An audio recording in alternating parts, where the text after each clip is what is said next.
very good evening to you traders. It's Mark here from the Day Trading Room.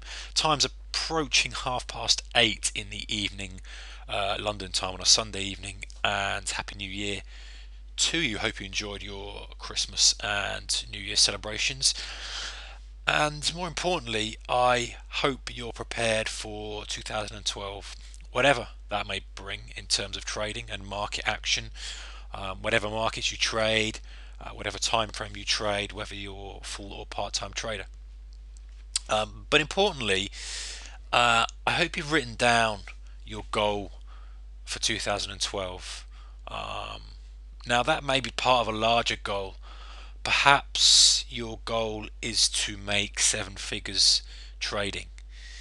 Now that may be achievable, but you've got to have some realistic goals to get there. Now if you're starting off with $1,000 account or $10,000 account, the chance of making $1 million in a year are going to be pretty slim. However, it's not unachievable over the long term. You need to break it up into bite-sized chunks. So if you're just starting out, perhaps you need to say, okay, I've got a $5,000 account, 10,000, 20, whatever it may be. My goal for 6 months is to take this particular setup. Now notice I'm not making a monetary goal. I'm saying this is a setup that you'd like to take. You've decided that you want to take the opening drive pullback trade, or if you're a swing trader, you might say I want to take a reversal at a high, or whatever it may be, or a bank of setups, a library of setups, an arsenal, as I like to call them, of setups. So you're breaking it down and saying, okay, so 2 months or 3 months, 4 months, whatever it may be, I'm only going to take these setups. I'm going to risk X on per trade. I'm going to risk Y per day. I'm going to risk Z for the total period that I'm talking about. And then you can say, okay, well, after that 6 months, I want to do this. I want to increase my size to this. I want to then look into other markets. I want to maybe look at oil. I want to maybe look at some stocks, or maybe want to look at the European markets. Over whatever that may be, again, write it down. So where do you want to be at the end of the year? Where do you want to be at Q1, Q2, Q3, and at the end of the year? Because helping it down, even if you don't achieve it, aim high. Make it realistic though. There's no point in saying, okay, I want to be running a $20 billion fund by the end of the year when you've only just started trading. Keep it real, because you can't fool your mind into something that's unachievable. But at the same time, make it achievable, but stretch yourself. Stretch yourself so that you're always working towards that goal. And you'll be surprised how your subconscious mind, especially in trading, I mean, a lot of the time when we're trading, we're actively looking at the price action, we're looking at the tape, we're looking at all the things to make our trading decisions.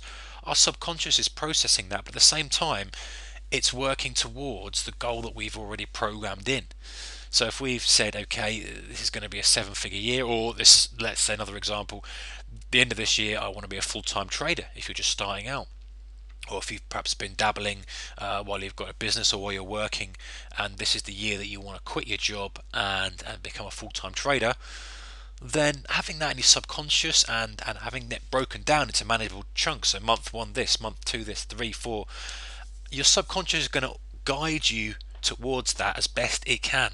So in the heat of the moment, if you're looking to take a stop, your subconscious is going to say, hey, just take that stop, don't ignore the stop, or don't ignore this setup, or don't increase your size, or stick to your rules, stick to your discipline, because we've got that overall goal, that ultimate goal in our sights. That's what we're trying to achieve. And this little thing, that the action that you take now in the next 10 seconds, 30 seconds, whatever it may be, has to be in alignment with your goal, and you're more likely to take the right action. So anyway, that's just my little comments on goal setting for 2012. I've got a few goals and changes of direction, as always. As if you look at my blog entry or blog video for this time last year, you'll see that I changed a lot of things I was doing, and ultimately, I tried different things, different strategies, and you tend to guide, and I ended up trading a lot of oil at the beginning of last year, which was great. And then I moved over to back onto the Dow, and the Dow offered lots of opportunities towards the end of the year. I'm not going to run through my goals. I'm going to save that for another video. I don't want to make these videos this video too long. But I have some goals for 2012, trading goals, and I will share those with you in the next few videos. But anyway, let's talk about a couple of trades from last week. Some of the more memorable trades. I think the most memorable trade, really, for me, was this bad. It was a bad trade. It was a bad trade. Now I'm going to bring up the right chart for you. It's the wrong chart. And just put into perspective here, the market had been drifting up since the close, down a little bit over the European session, and then up. So we're at the overnight highs. It's looking good. Non-farm payrolls came out, bang, off we go. I'm looking for that continuation trade, the first pullback, the drive. If you looked at my videos from last year, you know it's one of my bread and butter plays. It's probably the one that's made me the most money last year. In fact, I know it's the one that's made me the most money because of the August-September volatility. It was just continuation city. So I know, they are really one of my favourite setups. Obviously, you haven't got the ticks. You look at the overnight session. But anyway, you got the tape looks okay. Got the volume coming through. So got that spike up, and I'm looking to buy a pullback. There's the spike up after non-farm payrolls. Non-farm payrolls coming out there at 130. Spike up, pullback. I'm looking to buy.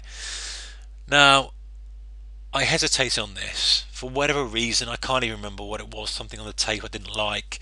But anyway, I ended up buying quite late into the move, and quite late I mean there. Now that's not like me at all. Normally I'm quite good. It's one of my stronger points in trading, this setup of getting that little sweet spot there. And quite often you'll see, I think actually, looking at this now, I was waiting for one more little push under. I do like that, the push up, the pull down, the little consolidation, the dummy, the little fake out that just think give everyone in. You get the wick, and I just love that. I really like that. Getting long on there, you got a nice quantified stop, and then boom. That's what I was looking for. We didn't get it, so I'm hesitating a little bit, waiting. Pull back, pushed up here, maybe thinking we might get it here, didn't get it. So by the time I'm buying, we're at this sort of level, so I didn't even get a chance to get my risk off. So it went to the high, and I'm sort of, I just wanted, if it just gave me a little pop through the high, risk would have been off, and I'd have been happy. Didn't get the risk off. It rolled right down, and you can see it's quite a vicious roll down. Boom, there's my stop. Hit my stop, I'm out of there. And then I'm looking actually, at that point there, I'm thinking, yeah, that did suck in a few people. I was one of them. I would have been okay. As often, this happens quite often. It does happen quite often. But if your timing at entry is good, then you can get the risk off. It's a risk-free trade. You'll end up taking some off into the highs, and it's a nice textbook trade.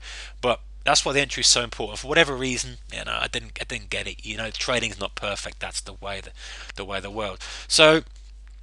That was a stop out.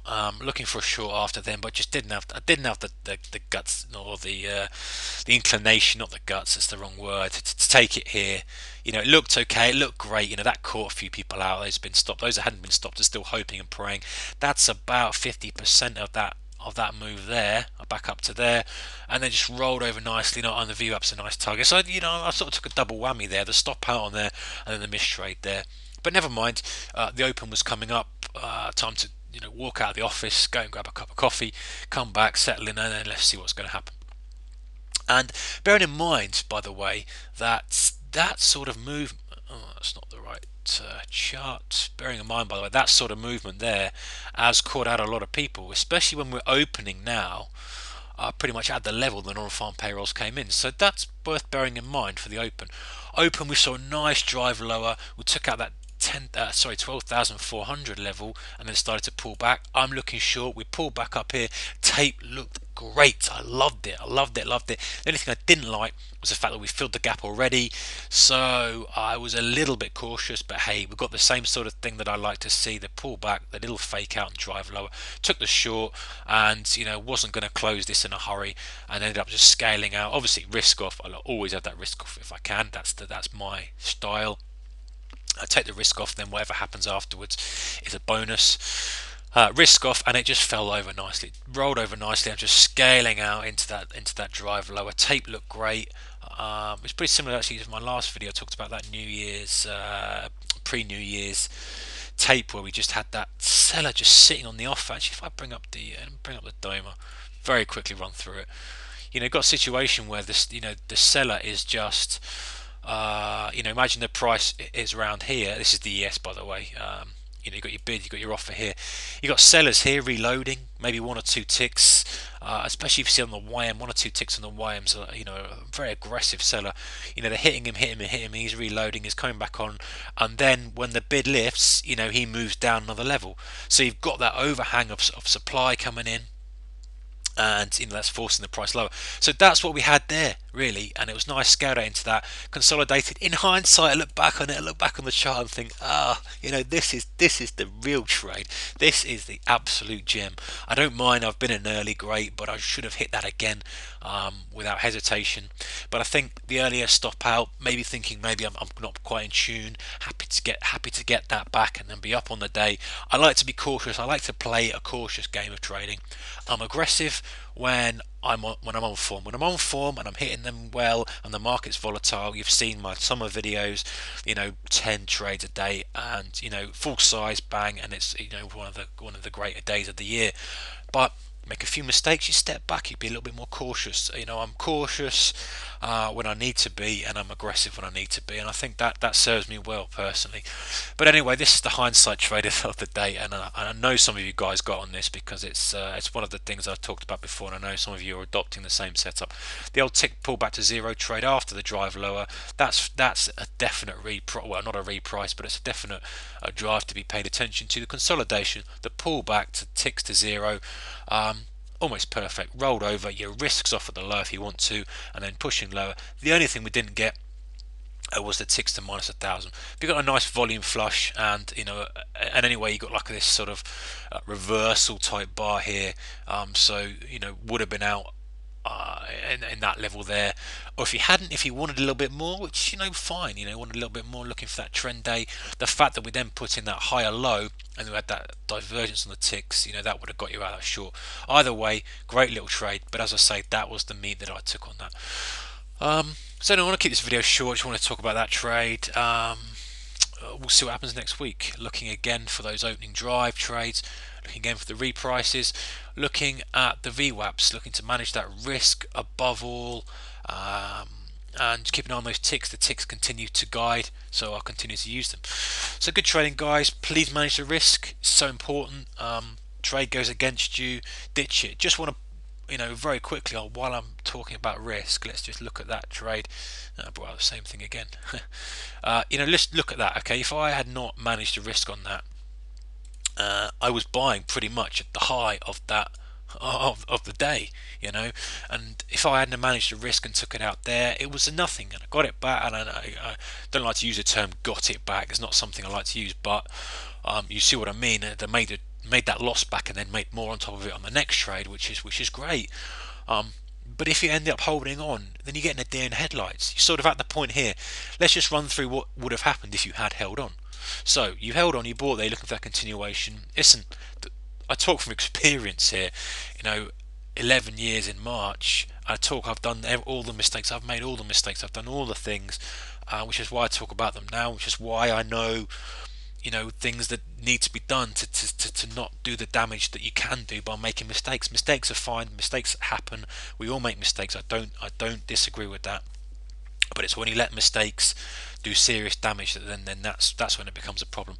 So anyway, I'm buying here. It didn't work out, and I took a stop here. But let's just consider now what you'd done if you'd done the same trade but you hadn't managed the risk. Very, very quickly, you bought here. So you didn't take a stop, which would have been, around about here, whatever your stop loss is, let's say 20 points. So it comes down here, you're thinking, oh, I should have taken it out there. Oh, it's coming back up now. So it comes back up. You think, no, well, actually, no, it's come back up. It might take out the high now, it's going to work. It comes back up, gives you a little bit of hope here. Then it starts rolling back over, and it's back to your minus 20 point stop. You think, no, it went to there, it might go a little bit higher. This point now, you think, okay, well, if it breaks that low, I'll come out. It breaks the low, but it breaks the low quite heavily. and you think, okay, well, you're still in at this point, and you go, well, I don't. It might be a fake out. I don't want to close it. It could be a fake out, and it could rocket to highs, and I could get the trade. You're still in it. Then it does another leg. At this point, you're thinking, oh, geez, this is 60 odd points down, but it's a 24-hour VWAP. I'd be buying here if I wasn't really long. So let's stay in it. So then it rolls back up for you. You think, great, it's rolling back up now. It's back to that low. Now when the market opens, it's going to rocket, and I have to take that trade I was after. Of course, the market opens. It sits there, frustrating you for 15 minutes. You're down 40 points at that point. Sits there, the opening drive takes out your low, and you're just thinking, oh no, it's taking out the low now. But hey, it might just be a little bit of a fake out the open. Oh, it's pulling back. Here, it's pulling back. Great, it's pulling back. It could take out that high. Then it just ends up ploughing lower, and now you're a deer in headlights. You're down 80 points. You don't want to close it. You're stuck. You could have closed it back here. You had opportunities to close it here and make it a nothing and be making money on this move, but you didn't. You're in it. You're caught. You're on that pullback, and now finally, you're sitting even through this, and then it drives lower, and you just give up. You just give up, and you just close it because you can't take any more. You're down 100 plus points, and you close it. Boom. And most likely you close it here. And I see that all the time. Emails I get, whatever. And I've done it before when I've started out. I've made all the mistakes. Guys. So that's why it's so important to manage the risk, because not only does it cap the loss, it clears your mind, gets you out of the way. You go away, do what I did, have a cup of coffee. It's a nothing. It's meaningless. You come back, you trade the open, bang, you grab a nice trade. If you're on the ball, you grab that extra bit of juice on that pullback, and you get yourself a nice, lovely trade. Don't get caught in stuff like that. There's no need to. The premise of the trade's gone. Stick to your stop, move on, walk away, come back, and hit it again with fresh eyes, and not caring about that. You won't remember a trade like that next week. I'll have completely forgotten about it. But I promise you, if I'd have been in there, and I don't do this anymore. This is just something that you've got to cap early in your career. You've got to get rid of this sort of thing if you're doing it early in your career. But I tell you, if I'd have done that, I would be remembering it for months. So man, that's why risk management is so important. So anyway, waffling on a bit, let's end it there. Have a good weekend, the rest of the weekend, and let's look forward to a good trading week next week. And no, we'll save that for another video. I'll save that for another video in the week. So take care, guys. I'll speak to you soon.